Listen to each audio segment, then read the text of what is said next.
When our lives are in shambles, how do we pick up the pieces? Hello and welcome back to God's Grace Unveiled.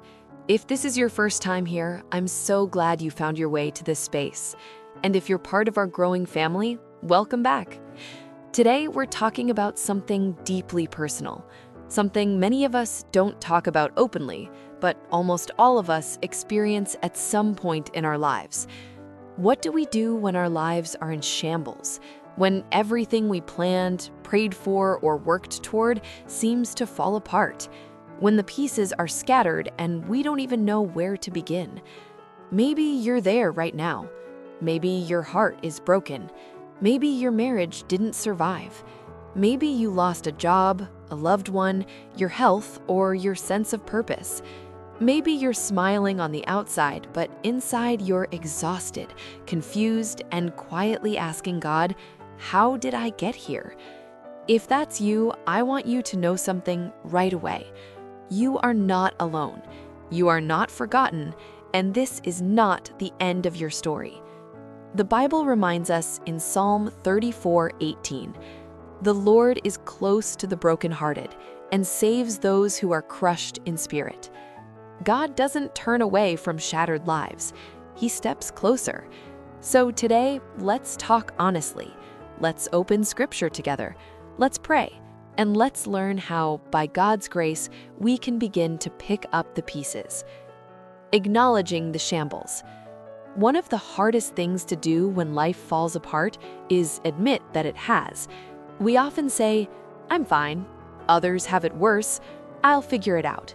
But inside, we're unraveling. God never asks us to pretend. He invites us to come as we are. In Psalm 51:17, David writes, "The sacrifices of God are a broken spirit. A broken and contrite heart, O God, you will not despise." Notice that. God does not despise brokenness. Sometimes we think faith means having it all together, but biblical faith often begins when everything falls apart. Consider Job. He lost his children, his wealth, his health, and even the support of those closest to him. Yet Job cried out honestly to God. He questioned, he grieved, he sat in ashes, and God met him there. If your life feels messy, confusing, or painful right now, you are not failing spiritually. You may be standing at the very place where God does his deepest work. Take a moment and ask yourself, what pieces feel broken in my life right now? What pain have I been avoiding or minimizing? You don't have to fix it yet. Just acknowledge it. God is a restorer, not a replacer. When something breaks, our instinct is often to throw it away and start over. But God doesn't work like that. God is a restorer. Joel 2:25 says, "I will restore to you the years that the locust has eaten." God doesn't just give you something else. He redeems what was lost. Think about a shattered vase. We assume it's ruined. But God is the master craftsman who can take broken pieces and create something even more beautiful than before. Isaiah 61:3 promises, "To bestow on them a crown of beauty instead of ashes, the oil of joy instead of mourning, and a garment of praise instead of a spirit of despair." Ashes imply destruction. Beauty implies transformation. Your brokenness does not disqualify you. It positions you for grace. Let me share a testimony. There was a woman, let's call her Sarah. She had planned her life carefully. Marriage, family, stability, faith. But within 2 years, her marriage ended, she lost her home, depression set in. She told God, "I don't even recognize my life anymore." But in that season, she began to pray differently, not for answers, but for God's presence. Slowly, healing began. She discovered purpose in serving others. She found joy again. Not because life was perfect, but because God was present. Today, she says, "What I thought was the end of my life was actually the beginning of my faith." Start with the piece called Today. When everything is broken, the future feels overwhelming, but God rarely asks us to fix everything. He asks us to be faithful today. Matthew 6:34 says, "Therefore, do not worry about tomorrow, for tomorrow will worry about itself. Each day has enough trouble of its own." Picking up the pieces begins with small steps. One prayer, one honest conversation, one act of obedience. Sometimes the most spiritual thing you can do is simply get up and keep going. You don't need the whole picture, you just need the next step, and God promises to guide it. Let's pause and pray together. Father God, we come to you just as we are, tired, broken, and searching. You see every shattered piece of our lives. You know the pain we can't put into words. Lord, we ask you to meet us here, restore our hearts, renew our minds. Give us strength for today. Help us trust you even when we don't understand the process. We place every broken piece into your loving hands. In Jesus' name, Amen. Let God use the broken places. One of the most powerful truths of the gospel is this: God uses broken people. Moses had a past, Rahab had a reputation, Peter had denial, Paul had regret, yet God used them all.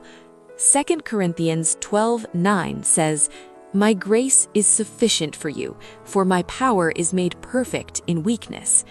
Your weakness is not a liability, it's a platform for God's power. A man said once, "I lost everything, but I found God, and in finding him, I found myself." Sometimes what falls apart removes what distracted us from what truly matters. You are still being written. If your life feels unfinished, that's because it is. Philippians 1:6 says, "He who began a good work in you will carry it on to completion until the day of Christ Jesus." God is not done with you. The broken chapter does not cancel the rest of the book. Hold on, breathe, trust. God is still writing your story. One of the hardest realities of faith is this: God does not always restore things on our timeline. We pray, we cry, we wait, and sometimes nothing seems to change. This is where many people feel discouraged, not because they don't believe God can restore, but because they don't understand why He hasn't yet. Scripture reminds us in Ecclesiastes chapter 3, verse 11, "He has made everything beautiful in its time." Notice it doesn't say our time. Waiting does not mean God is absent. Silence does not mean God is inactive. Some pieces need time to heal before they can be placed back together. If God restored everything instantly, we might miss what He is shaping within us. The waiting season. There was a season in my life, or perhaps yours, where the prayer wasn't answered right away. Someone once shared, "I kept asking God to remove the pain, but instead He taught me how to live through it." During that season, faith was refined, dependency on God deepened, strength grew quietly, and looking back, they realized, if God had rushed the restoration, I wouldn't have been ready to carry it. Grief is not a lack of faith. Let's talk about something the church doesn't always talk about well: grief. Grief is not weakness. Grief is not doubt. Grief is not a failure of faith. Even Jesus wept. John chapter 11, verse 35 states, Jesus wept. He knew Lazarus would rise, yet he still felt the pain. You can trust God and still grieve what was lost. Healing doesn't mean pretending it didn't hurt. It means letting God walk with you through the pain. Let's take an introspection into ourselves. Ask yourself, what have I lost that I haven't fully grieved? Where have I been rushing myself to move on? God is not rushing you. Forgiveness, the peace that feels impossible. Sometimes the shambles aren't just circumstances, they're relational. Someone hurt us, betrayed us, left us.